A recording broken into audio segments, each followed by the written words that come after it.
Moving on now to the Arctic, where a frozen island has become a global flashpoint, raising questions that could test the foundations of NATO.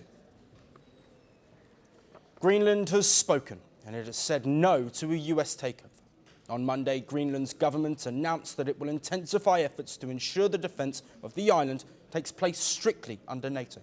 And in the same breath, it rejected US President Donald Trump's renewed ambition to take over the territory.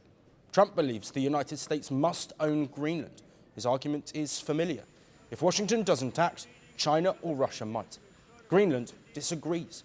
In a statement, the coalition government said all NATO members, including the United States, already share a common interest in Greenland's defence. There is no need for ownership, and there is no room for a takeover.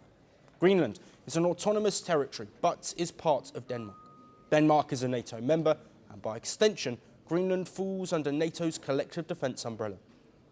The message was unambiguous. Greenland will always be a part of the Western Defence Alliance, but it will not be American property. This timing matters. Trump floated the Greenland idea again after the dramatic capture of Venezuela's President Nicolas Maduro. Soon after, the White House confirmed that Trump was considering making an offer to buy Greenland.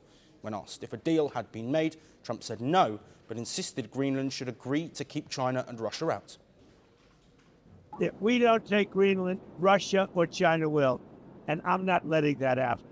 We're talking about acquiring, not leasing, not having it short term. We're talking about acquiring. And if we don't do it, Russia or China will, and that's not going to happen when I'm president. And the rhetoric escalated further when the White House said a military option was being considered. That is where NATO comes in. Collective defence is the alliance's core principle. Article 5 states that an attack on one member is an attack on all. It has been binding since 1949, and it has been invoked only once after the September 11th attacks. But there is a catch. Article 5 requires unanimous agreement. A conflict between two NATO members creates a deadlock. The alliance cannot go to war against itself. That is why Denmark has issued a stark warning. The Danish Prime Minister recently said a US military takeover of Greenland would mean the end of NATO. Firstly, I believe that the American president should be taken seriously when he says that he wants Greenland. But I also want to make it clear that if the United States chooses to attack another NATO country militarily, then everything stops.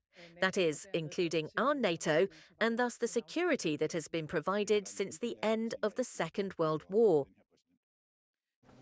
So why Greenland? Well, 80% of the island is covered in ice. Its population is small, its economy depends largely on fishing and Danish subsidies. But beneath the ice lies strategic value. Rare earth minerals, uranium, iron, possibly oil and gas.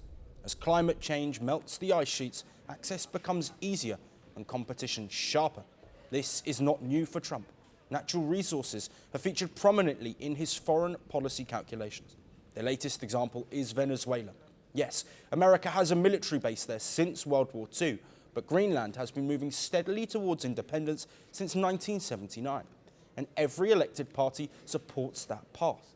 On Monday, NATO chief Mark Rutte said the alliance is working on the next steps to bolster Arctic security. It is also obvious what the Secretary General says, that there are security concerns in the Arctic region, which includes Greenland.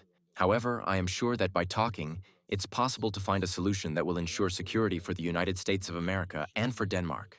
The thing we all respect, the fact that Greenland is part of Denmark, although it is not in the European Union, but it is clear that it falls under its jurisdiction. So the question now is not about who defends Greenland. It is a test of how the West defines itself. Greenland has drawn its red line.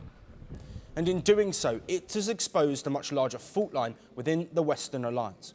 The Arctic may be cold, but the geopolitics around it are heating up. The world doesn't fit in boxes, so why should your news? From battlefields to negotiation tables, from internet outrage to real-world injustice. The conversations everyone is having and the ones they're avoiding. It's the same show, but this new year, Firstpost America gets a new look.